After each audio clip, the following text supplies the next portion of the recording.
Hi guys, Mr. Rain here. This vid I'm going to show you how I got the RIP and Quiet Trophy achievement for the new DLC in 2 Point Campus School Spirit.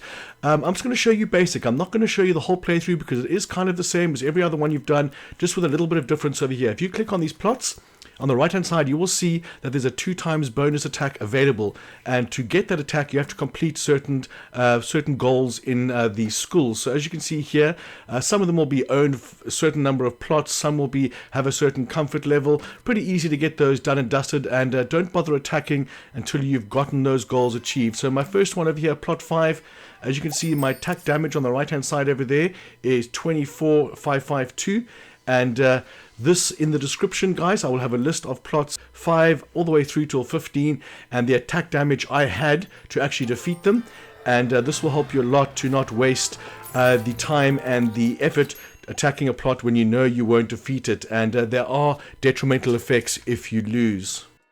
Alright guys, so at this point I'm going to give you some tips on how to increase your attack power and how to eventually defeat the level, well not level 50, but the 50k health that the last ghost has over there.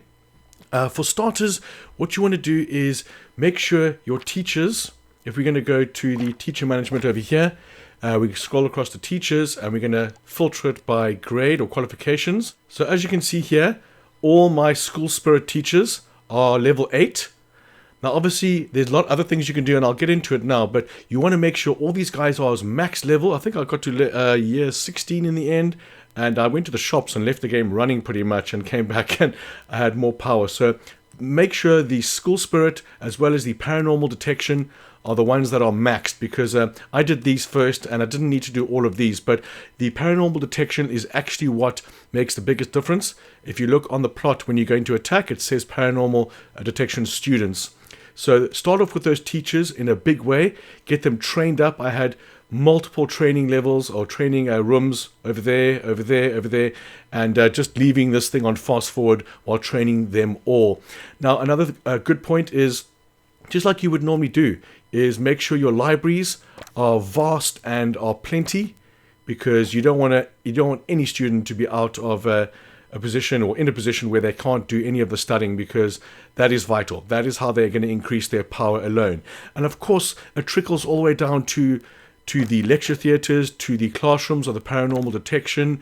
You want to make sure these are as max as possible. Somewhere above 10 or 11 is going to be good, and make sure they're all like that. All your rooms are absolutely maxed out. Alright guys, so now I want to show you a quick clip that I recorded last night, and what I'm doing in that clip is showing you that you should schedule your attacks for the end of the year, potentially the last 2 months of the year, and I mean the school year, guys, so it's not going to be December, the last 2 months of the school year, because once the year ends, all your third year students are gone.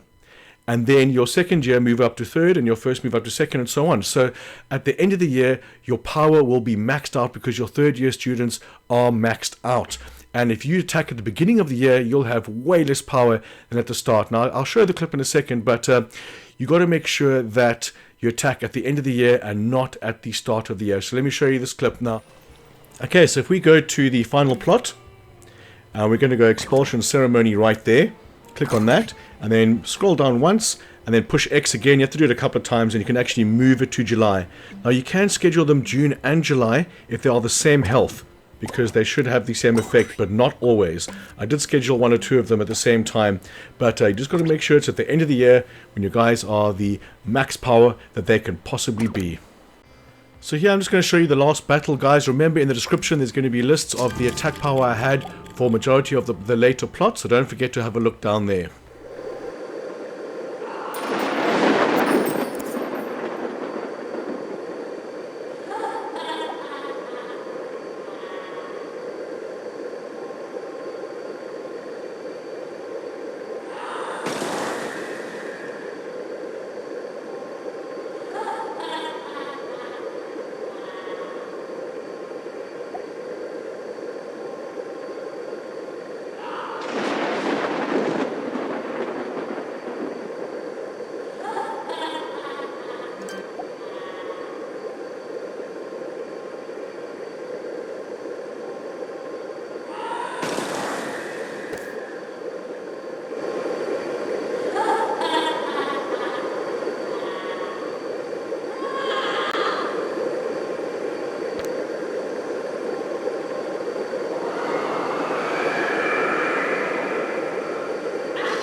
So yeah, guys, that is pretty much what you have to do. Otherwise, like I was saying before, the whole startup and everything is the same as everything else. There's no real calamities that happen except for some lightning, and the ghosts come out quite a lot. So what I did in the end is made sure what my janitors had they all had the ghost ability, and upgrade that as much as you can, because there's another one for catching 300 ghosts, and that will come El Natural. But guys, if you have any questions at all about this game, about this DLC, hit me up in the comments. I'm always going to reply. If you are enjoying the content, please smash the like button for me. So thanks for watching, and I want to catch you on the next one.